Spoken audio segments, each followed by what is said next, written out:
আলহামদুলিল্লাহ।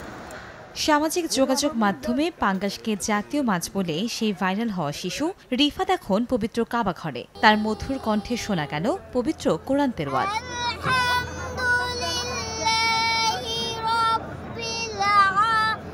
গত ৫ ডিসেম্বর মাদ্রাসা পড়ুয়া রিফাত সম্প্রতি ওমরা পালনের জন্য সৌদি আরব যায়। এ সময় ওস্তাদের কাঁধে চড়ে পবিত্র কাবা শরীফ প্রদক্ষিণ করে সে।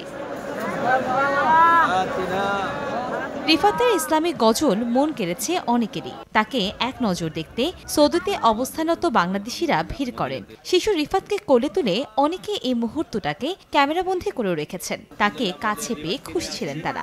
এ সময় রিফাতের সাথে দুপুরের খাবারও খেয়েছেন প্রবাসী বাংলাদেশিরা।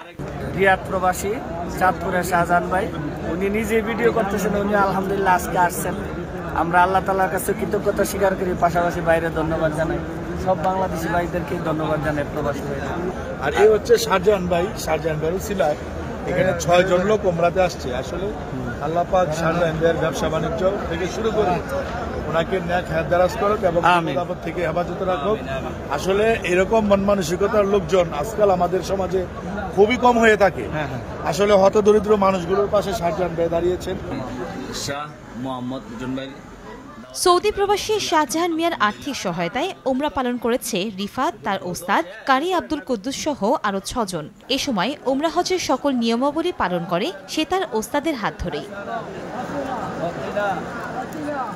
সুনামগঞ্জের মাদ্রাসা ছাত্র শিশু রিফাত পাঙ্গাসকে জাতীয় মাছ বলে সামাজিক যোগাযোগ মাধ্যমে ভাইরাল হয়।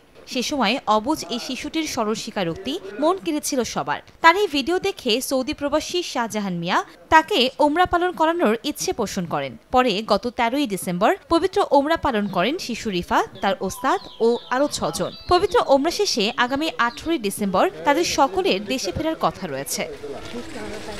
সময় সংবাদ, সুনামগঞ্জ।